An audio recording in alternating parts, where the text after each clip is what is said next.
नमस्कार, मैं अतुल जय। लगने वाला है साल का पहला सूर्य ग्रहण। किस राशि के जातक होंगे प्रभावित, समझेंगे श्री आचार्य प्रवीण तिवारी गुरुजी से। नमस्कार सभी दर्शकों को। इस साल का पहला सूर्य ग्रहण जो है वह 17 फरवरी 2026 को पड़ेगा। इसमें बात करेंगे कौन सी राशियां प्रभावित हो रही हैं, किस राशि वाले लोगों को सचेत रहना चाहिए, सतर्क रहना चाहिए, सावधान रहना चाहिए। गुरुजी, मेरा सवाल ये रहेगा कि जी 17 फरवरी 2026 को लगने वाला सूर्य ग्रहण जी क्या भारत में दिखेगा? देखिए, ग्रहण काल जो होता है वह दिखे या न दिखे उसका आंशिक प्रभाव रहता ही है पूरी दुनिया के लोगों पे। पूरी दुनिया के ऊपर। खासकर जो गर्भवती स्त्रियां हैं, जी जिनके संतान होने वाली हैं, जी। ऐसे लोगों को ग्रहण का ध्यान अवश्य रखना चाहिए। तो सबसे पहले गुरुजी हम इसी सूचना या संदेश के साथ आगे बढ़ेंगे कि गर्भवती स्त्रियों को 17 फरवरी के दिन क्या सावधानी रखनी है। देखिए, गर्भवती स्त्रियां जो हैं, सबसे पहली बात की जो ग्रहण का समय है उस समय घर से निकलना नहीं चाहिए, घर में रहना चाहिए, भगवान नाम का जप करना चाहिए, जी कोई वस्तु काटना नहीं चाहिए, जी कुछ आटा नहीं गूंदना चाहिए, जी। इस टाइप की चीजें। क्योंकि ऐसी मान्यता है कि आप कोई वस्तु काटते हैं, जैसे सब्जी काटते हैं, जी। तो बालक का कोई अंग कट सकता है। ओके। आप आटा गूंदते हैं तो उससे कोई बालक का अंग दब सकता है। इसलिए इन बातों का ध्यान रखना चाहिए कि ग्रहण काल में बहुत ही सावधानी पूर्वक कार्य करना चाहिए। इसी नोट के साथ हम लोग आगे बढ़ेंगे। अब गुरु जी से हम समझेंगे 17 फरवरी को लगने वाले सूर्य ग्रहण का समयावधि क्या है और उसका प्रभाव उस समयावधि के अतिरिक्त कितने समय तक रहेगा। इसके अतिरिक्त गुरु जी ज्योतिषीय विमर्श प्रस्तुत करेंगे। देखिए, जो 17 फरवरी 2026 को लगने वाला सूर्य ग्रहण है उसका प्रारंभ जो है 3:27 दोपहर से 7:58 तक रहेगा, सायंकाल तक। सायंकाल तक। ठीक है। और इसका जो सूतक होता है, जी ग्रहण का सूतक 12 घंटा पहले लगता है। तो इसमें एक चीज तो हमने गर्भवती स्त्रियों के लिए बताया। दूसरा चीज, इसमें कुछ राशि ऐसी है जो बहुत ही प्रभावित हो रही है। जी। तो जितने भी हमारे दर्शक मकर राशि और कुंभ राशि के हैं, ऐसे दर्शकों को सावधान रहना चाहिए।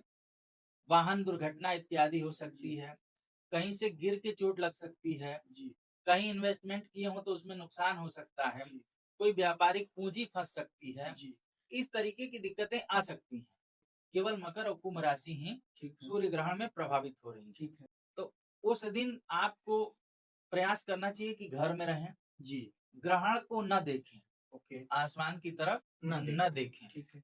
कोई बहुत जरूरी काम हो तभी आप घर से प्रस्थान करें या निकलें, ठीक है। अदरवाइज आप घर में रहें।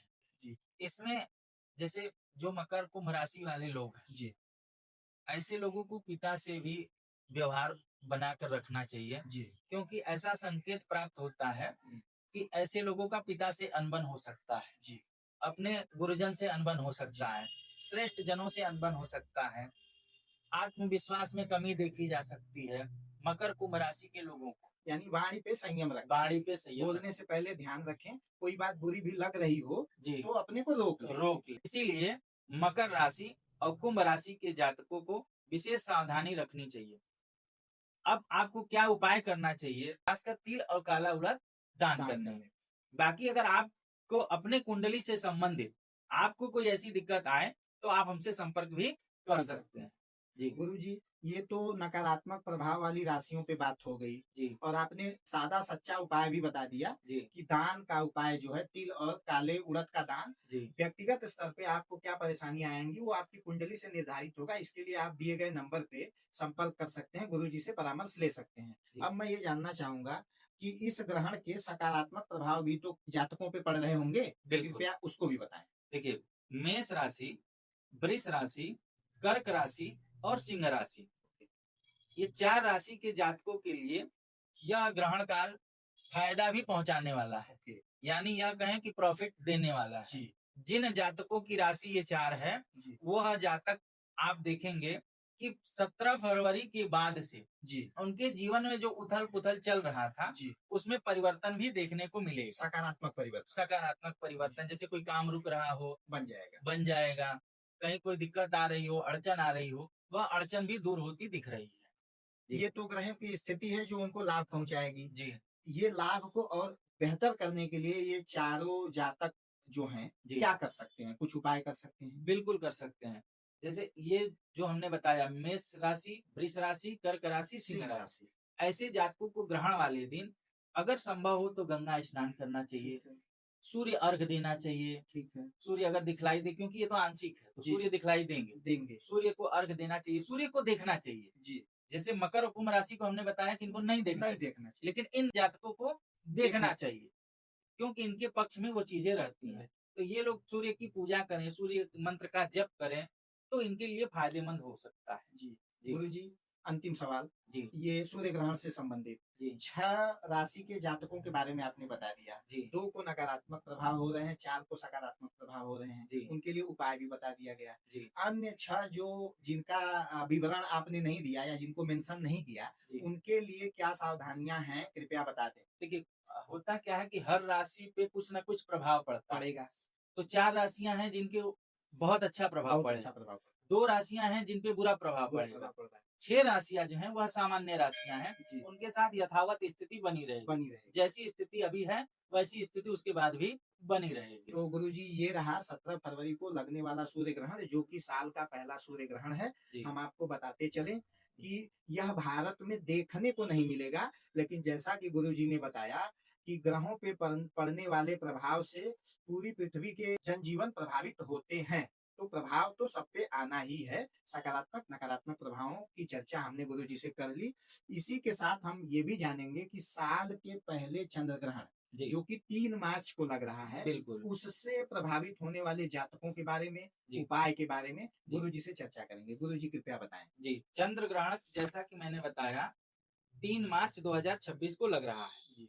और जो इसका समय है वह दोपहर 3:20 से सायं 6:47 तक रहेगा। जी।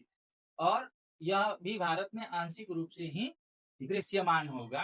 भारत में दृश्यमान होगा तो जैसा कि मैंने बताया, जी। गर्भवती स्त्रियों को जो हमने पहले बता दिया, सावधानी बताई। सावधानी बता दिया। हम्म। इससे जो प्रभावित राशियां हैं, जी। जो सावधान रहना चाहिए, जी। जिनको अपने माता, पत्नी, पुत्री का विशेष तौर पे ख्याल रखना चाहिए हेल्थ वाइज, जी। वो राशियां हैं सिंह राशि, मकर राशि और कन्या राशि। ओके। सिंह मकर कन्या पे नकारात्मक प्रभाव पड़ रहा है चंद्र ग्रहण का। जी। तो क्या नकारात्मक प्रभाव आएंगे और उपाय? देखिए, नकारात्मक प्रभाव जैसे मैंने बताया, माता का ख्याल रखना चाहिए। माता से रिलेटेड हेल्थ इशू हो सकते हैं। जी। पत्नी से रिलेटेड हेल्थ इशू हो सकते हैं। जी। पुत्री से रिलेटेड हेल्थ इशू हो सकते हैं। जी। कोई लेडीज बॉस है आपकी, कहीं आप काम करते हैं, जी। उससे अनबन हो सकती है। ओके। नौकरी से बाहर किए जा सकते हैं। इस तरीके की चीजें दिख रही हैं। तो ऐसे जातकों को सावधान रहना चाहिए और भोलेनाथ के शरण में जाना चाहिए। शिव जी को बिलपत्र जल में डालकर अवश्य चढ़ाना चाहिए। जी। ये नियम से अगर करें जी। तो इनके जीवन में सुधार रहेगा। बाकी बहुत सारी चीजें हैं जिसको हम ऐसे नहीं बता सकते, क्योंकि बहुत सारी चीजें होती हैं जो बताने पे कई लोग करते हैं। जी। तो हर चीज को हर लोगों को नहीं करना नहीं चाहिए। करना चाहिए। क्या है कि एक दवा हर इंसान को सूट नहीं करती। नहीं करेगी। तो हमने जो जर्नल है कि जैसे शिव जी को बिलपत्र चढ़ा सकते हैं जल जी। में डाल के, कोई भी चढ़ा सकता कोई भी चढ़ा सकता है, उसमें कोई साइड इफेक्ट नहीं है। अन्य ग्रह जनित उपाय आपको दर्शकों सावधानी के लिए भी बता रहे हैं। जी। जो यूट्यूब पे आप कोई भी उपाय बता देता है, वो उपाय आप कर लेते हैं, जी। तो उसमें सावधानी रखना चाहिए, क्योंकि जैसे दवा का साइड इफेक्ट होता है जी। वैसे ही उपाय का भी साइड इफेक्ट होता है।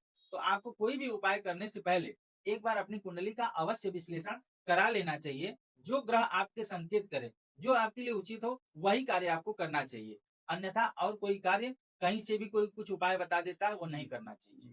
जी। भगवान नाम स्मरण, पूजा पाठ, सदाचरण, जी। ये कुछ ऐसी चीजें हैं जो सारे लोग कर सकते हैं। इसके अतिरिक्त विशेष उपाय जो बताए जाते हैं वो आपके कुंडली के अध्ययन के उपरांत ही बताए जा सकते हैं। जी। कोई भी विशेष उपाय धनार्जन के लिए, अच्छे स्वास्थ्य के लिए, नौकरी प्राप्ति के लिए अथवा शादी विवाह के लिए कोई ऐसे इन जनरल बताए तो हमारा आपसे निवेदन है कि उसको फॉलो ना करें। विशेषज्ञ ज्योतिषाचार्य से अपनी कुंडली का अध्ययन कराएं, तदुपरांत उसकी राय का अनुसरण करें। इसके लिए आप हमसे भी जुड़ सकते हैं। हमारे कॉन्टेक्ट्स आपसे शेयर किए जा रहे हैं। वीडियो के अंत में वो कॉन्टेक्ट्स होंगे, डिस्क्रिप्शन में वो कॉन्टेक्ट होंगे, उससे संपर्क करके आप हम अपनी कुंडली का अध्ययन करा सकते हैं। तो हम ये कहेंगे कि हम किसी भी तरह के पाखंड को बढ़ावा नहीं दे रहे हैं। हम ये कहना चाहेंगे कि जब आधुनिक विज्ञान को जानकारी नहीं थी, तब से ग्रहण की गणना हमारे सनातन धर्म में की जा रही है। इसका मतलब कि हमारे पूर्वजों को ग्रहों की चाल, स्थिति, परिस्थिति, अक्षांश, झुकाव, इन सारी चीज़ों के बारे में पता था। तो हम एक वैज्ञानिक पद्धति की बात कर रहे हैं, जिसमें विज्ञान के साथ विश्वास का समावेशन होता है, ईश्वर की कृपा होती है। तो आप सभी दर्शकों को बहुत-बहुत धन्यवाद कि आप हमें देख रहे हैं। हमें लाइक, शेयर, सब्सक्राइब करें। आचार्य जी का धन्यवाद जो इस तरह की ज़रूरी चीज़ें हमारे साथ शेयर करते हैं, आके बताते हैं। आप सभी लोग को बताई गई सारी सावधानियाँ रखें। आचार्य जी का पुनः धन्यवाद। धन्यवाद। हर हर महादेव।